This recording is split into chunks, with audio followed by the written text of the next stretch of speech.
जय हिंद दोस्तों। मैंने कुछ समय पहले एक वीडियो बनाया था जिसमें मैंने बताया था कि सहारा इंडिया का जो एजेंट है क्या उससे पैसा वसूला जा सकता है या नहीं वसूला जा सकता है। इसका कानूनी प्रक्रिया मैंने बताया था। आपकी जानकारी के लिए बता दूं कि जो एजेंट सहारा इंडिया में काम करते थे या फिर एक और कंपनी है PACL जिसे पल्स एग्रोटेक लिमिटेड कहते हैं, तो वो कंपनी जो दोनों कंपनी जिस जो स्थिति है कोर्ट में उसका केस चल रहा है। आपको पता ही है सुप्रीम कोर्ट में इसका मामला चल रहा है काफी दिनों से। तो बहुत सारे लोगों का सवाल आया था कि क्या एजेंट जो है जिन्होंने मेरा पैसा रखवाया, किसी का 20,000 है, किसी का 50,000 है, किसी का लाख है, 2 लाख, 5 लाख, 10 लाख रुपए तक भी है, किसी का FD है, किसी का RD है, बहुत तरह के स्कीम में रखा हुआ है। तो लोग कह रहे हैं कि क्या एजेंट पे कार्रवाई हो सकती है, क्योंकि एजेंट ने मुझे यह कहकर रखवाया कि मैं गारंटी लेता हूँ, मैं अपने बलबूते रखवा रहा हूँ, कभी कोई ऐसा आएगा नौबत तो मैं आपको पैसे दूंगा। ऐसे भी बहुत सारे लोग बोल के लोगों का पैसा सहारा इंडिया में रखवाए थे एजेंट। अब एजेंट का क्या हुआ था कि एजेंट कौन लोग थे? एजेंट या तो कोई बेरोजगार था, या फिर कोई स्टूडेंट था, या फिर कोई गृहिणी थी। गृहिणी आप समझ रहे हैं, जो घरेलू काम करने वाली जो लेडीज होती है, जो दूसरा काम नहीं करती, अपने घर के काम करती है, कहीं जॉब में नौकरी में नहीं है, वो लोग कर रहे थे। या फिर बहुत सारे ऐसे लोग थे जो जॉब के तलाश में थे, नौकरी की तैयारी कर रहे थे, तो पार्ट टाइम कुछ इनकम हो जाए इसलिए सहारा इंडिया में काम कर रहे थे या PACL में काम कर रहे थे, और थोड़ा बहुत अर्न हो जाता था। कुछ लोग थे, इसमें 20% ही लोग थे लगभग, जो परमानेंट काम करते थे, जो रेगुलर काम करते थे और उससे इनकम करते थे, उससे घर चलता था उनका। लेकिन बाकी लगभग मैं बता दूं 80% लोग ऐसे थे जो पार्ट टाइम काम कर रहे थे, सिर्फ साइड से काम कर रहे थे। बताया मैंने आपको, बेरोजगार हो गया, गृहिणी हो गई, स्टूडेंट हो गया, या फिर कोई काम की कोई तैयारी कर रहा है, जॉब की तैयारी कर रहा है, तब तक अपना पैसा इनकम करने के लिए कर रहा है।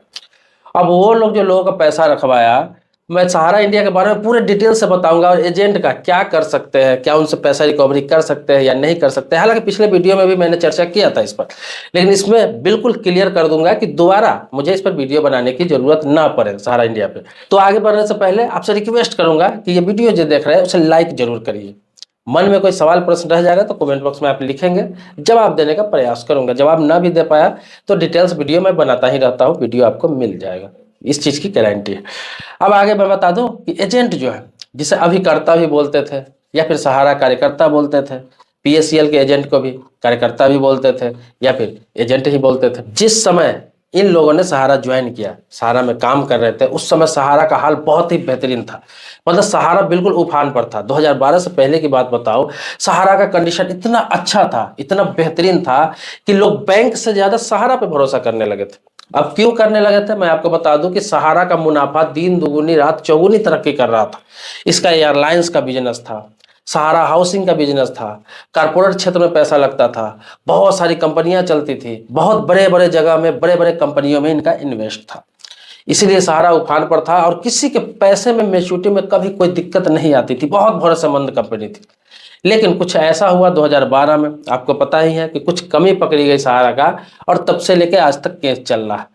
इस 12 सालों में बहुत सारे लोगों का जो मैच्योरिटी पूरा हो चुका है, किसी का 12 में, किसी का 13 में, किसी का 15 में, किसी का 20 में, किसी का 22 में मैच्योरिटी पूरा हो चुका है, और उसको पैसा नहीं मिला अभी तक, ना ही दूर दूर तक मिलने की संभावना है। क्यों? क्योंकि सुप्रीम कोर्ट में इसका मामला चल रहा है, सेबी और सहारा के बीच विवाद चल रहा है। विवाद क्या चल रहा है कि अनैतिक तरीके से, गैर कानूनी तरीके से सहारा ने मार्केट से बहुत ज्यादा पैसा उठा लिया और यह सोर्स नहीं बता पाया कि पैसे लौटाएगा कहां से।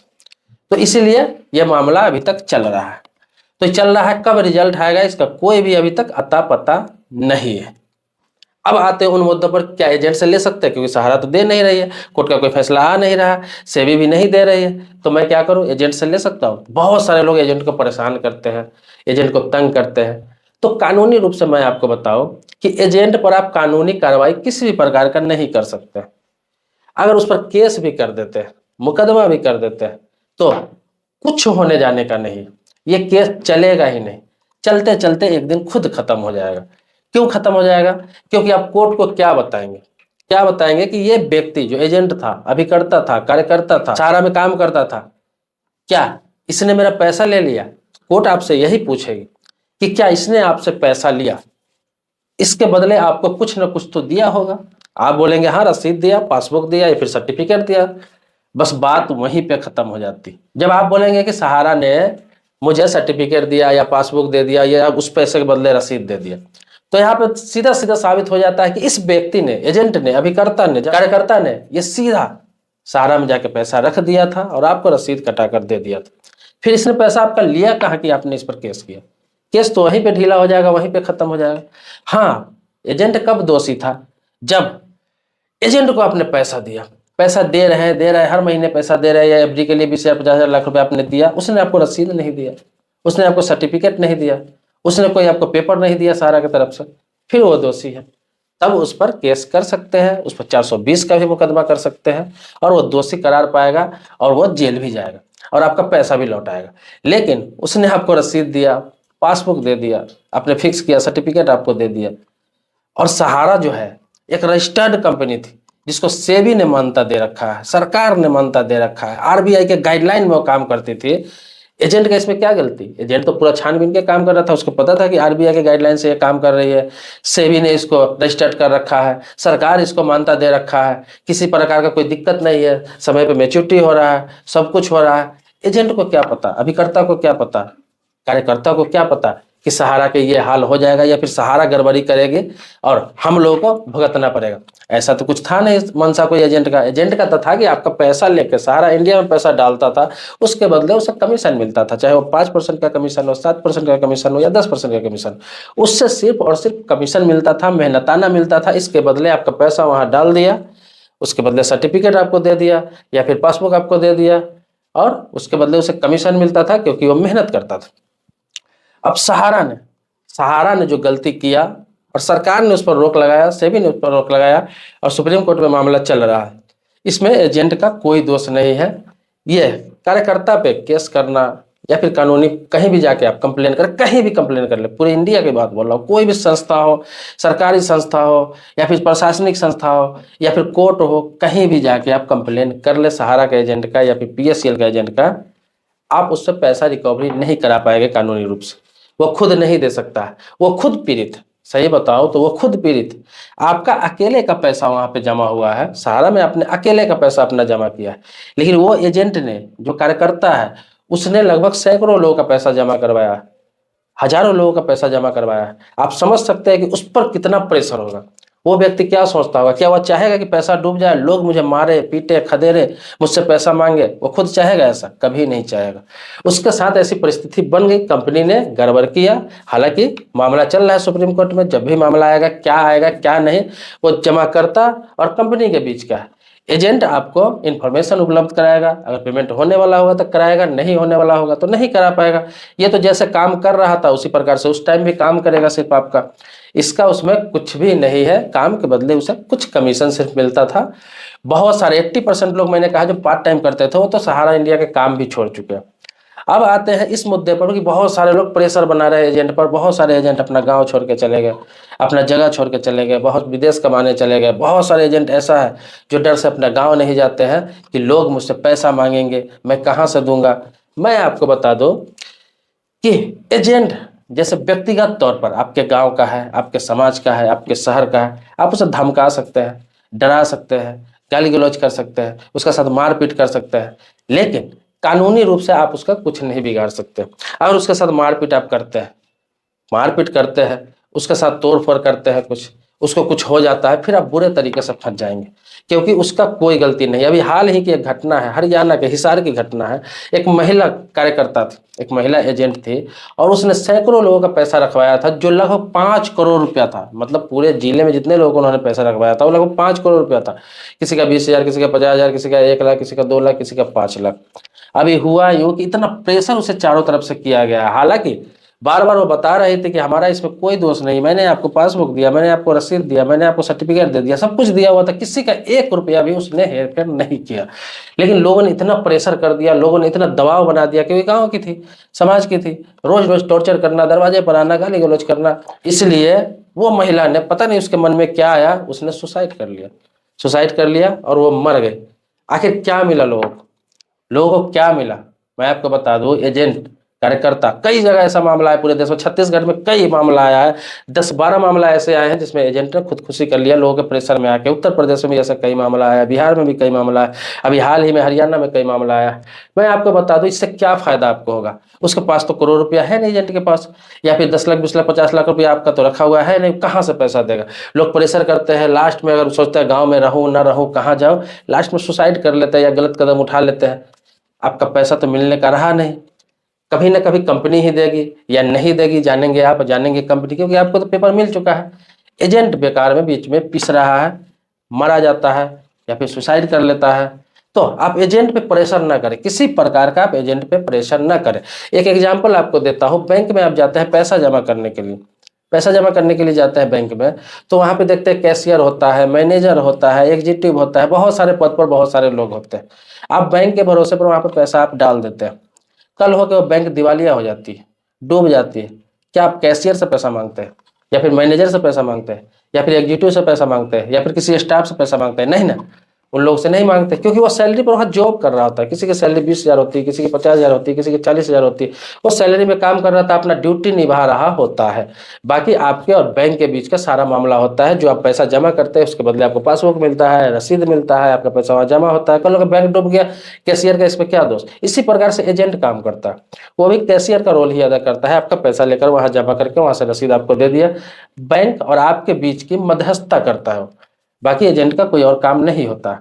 तो यही मामला था। अभी समझ लीजिए कि LIC का आप देखते होंगे, LIC देश की बहुत बड़ी कंपनी, इंश्योरेंस कंपनी में, मतलब जितनी 24-25 इंश्योरेंस कंपनियां हैं सबसे टॉप में LIC आता है। मतलब उसके पास इतना पूंजी है जो कहा नहीं जा सकता है, अभी उफान पे है, पहले भी थी। तो टॉप की कंपनी हिमालय इंश्योरेंस में लोग LIC पे भरोसा करते हैं, उसी में बीमा कराते हैं। कहीं भी कुछ भी इंश्योरेंस में पहला नाम आता है तो LIC का आता है, उसका एजेंट काम कर रहा है। इसके अलावा मैंने बताया कि 24 कंपनियां और है जो IRDA के अंडर में ही काम कर रही है, सरकार ने ही लाइसेंस दे रखा है, सरकार के भरोसे पे ही काम कर रही है। और होगा क्या कि कल हो के उसमें से कोई कंपनी डूब जाए, दिवालिया हो जाए, या फिर कोई गड़बड़ी कर दे, उसका एजेंट काम कर रहा है, वो क्या कर पाएगा, क्या करेगा बताइए। अभी तो उसकी अच्छी स्थिति है, सरकार उसको मान्यता दे रखी है, वो काम कर रहा है, तो काम कर रहा है, वो तो भरोसे पे काम कर रहा है। कल हो कि कंपनी डूब जाती है तो एजेंट कैसे आपका दोषी हो जाता है। एजेंट तो उसमें काम करता है तो लीगल रूप से काम करता है। अभी तो एजेंट एडवाइजर को एग्जाम देना पड़ता है, पास करता है, फिर उसमें काम करता है, मतलब वो एक तरह से समझिए जॉब कर रहा होता है। तो ये सब प्रक्रिया है। आप ये ना समझें कि एजेंट पर दबाव बनाने से, या फिर एजेंट पैसा दे देगा, या फिर एजेंट पर केस करेंगे तो हमको पैसा मिल जाएगा, ये एजेंट जेल चला जाएगा।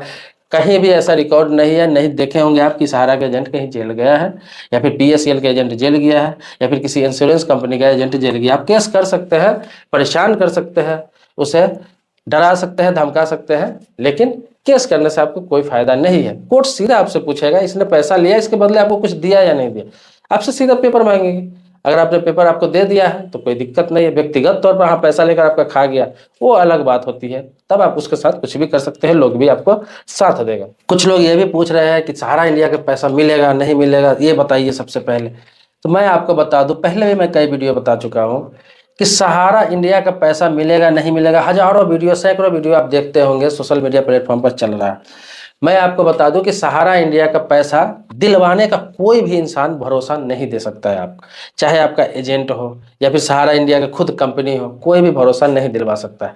मैंने आपको बताया कि अभी सहारा इंडिया के बहुत सारे ब्रांच अभी चल भी रहे हैं, बहुत सारे स्टाफ उसमें काम भी कर रहे हैं, मैनेजर है या फिर कैशियर है, बहुत सारे स्टाफ आज भी काम कर रहे हैं, और आज भी वो नौकरी ही कर रहे हैं। ऐसा नहीं है कि अपने घर में इन्वेस्ट कर रहे हैं या फिर कहीं करा रहे हैं, वो नौकरी ही आज भी कर रहे हैं। तो कोई गारंटी आपको नहीं दे सकता, क्योंकि उसे खुद नहीं मालूम है कि इसका फैसला कब आएगा। यह मामला 3 लोगों के बीच उलझा हुआ है, सहारा, सेबी और सुप्रीम कोर्ट में मामला चल रहा है। मतलब ये 3 पार्टी इसमें हो गया, 2 पार्टी तो लड़ रहा है, एक सुप्रीम कोर्ट के बीच में मध्यस्थता कर रहा है, मतलब सुप्रीम कोर्ट में मामला चल रहा है, सुप्रीम कोर्ट इसको देख रहा है समय समय पर। अब जिस तरह से वहां पे सबूत, गवाह, कागजात उपलब्ध हो रहे हैं, उस हिसाब से पेमेंट का निर्देश भी दिया जा रहा है। मैं आपको बता दूं कि 140 करोड़ रुपया के आसपास लोगों का पेमेंट हुए भी है सहारा के। PSCL का भी 15,000 से नीचे जिनका पैसा था उन लोगों का पेमेंट हुआ है। डायरेक्ट से भी उनसे डॉक्यूमेंट्स मंगा के और पेमेंट किया है ऑनलाइन, सभी का डॉक्यूमेंट्स मंगाया गया, उनके साइट पर लोगों ने अपना डॉक्यूमेंट्स भेजा बाई कुरियर और उनका पेमेंट हुआ। PSCL में 15,000 से नीचे जिनका था उनका पेमेंट हुआ है। और सहारा में कितना भी था पेमेंट, जिन लोगों को मैसेज मिला, जिन लोगों को इन्फॉर्मेशन किया गया, उस हिसाब से पेमेंट हुआ।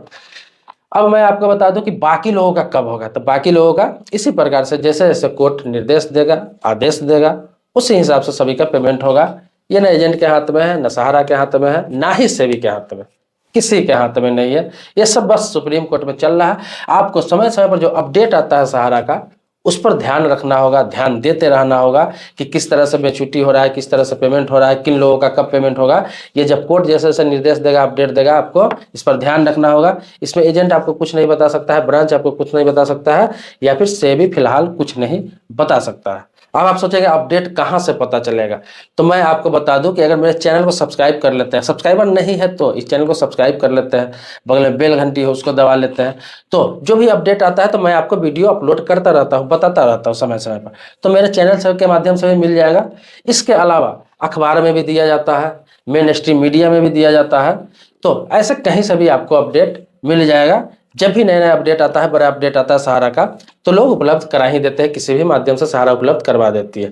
तो आपको ध्यान रखना पड़ेगा, एजेंट को तंग करने से, एजेंट को परेशान करने से, या फिर एजेंट के साथ कुछ करने से कोई फायदा नहीं है। जो कानूनी प्रक्रिया था, जो लीगल प्रक्रिया था, वो मैं आपको बता रहा हूँ। बाकी पर्सनली व्यक्तिगत तौर पर आप उसे कुछ भी करें, ये आपकी गलती होगी, उसकी गलती नहीं, आपकी गलती होगी, क्योंकि उसने तो आपका सारा डॉक्यूमेंट्स दे दिया था, वो वहाँ वर्कर था, काम कर रहा था। मैं सहारा इंडिया का ना ही एजेंट हूँ, ना ही उसका प्रमोटर हूँ, और ना ही मेरा सहारा इंडिया से कुछ दूर दूर तक लेना देना है, या फिर पीएसएल से कुछ लेना देना नहीं। जो सत्य है, जो फैक्ट है, वो बात मैं आपको बताता रहता हूँ जागरूकता के लिए। ये पर्सनली कोई व्यक्ति ना ले, क्योंकि जागरूकता के लिए बताता रहता हूँ कि ये मामला है, ये लीगल तरीका है। बाकी आपके मन में कोई सवाल हो, प्रश्न हो, कुछ पूछना हो, कुछ जानना हो, या फिर किसी कानूनी सब्जेक्ट पे आपका सवाल हो, वीडियो चाहिए आपको, तो आप कमेंट बॉक्स में लिख सकते हैं। किसी बैंकिंग से रिलेटेड वीडियो चाहिए, किसी इंश्योरेंस से रिलेटेड वीडियो चाहिए, या फिर रेलवे हो गया, पोस्ट ऑफिस हो गया, सरकारी योजना हो गया, इससे संबंधित कोई भी वीडियो चाहिए तो आप कमेंट बॉक्स में लिखें। मैं वीडियो समय समय पर बनाता रहता हूँ, फिर बना दूंगा। दोस्तों मिलते हैं नेक्स्ट वीडियो में, तब तक के लिए शुक्रिया, धन्यवाद, जय हिंद।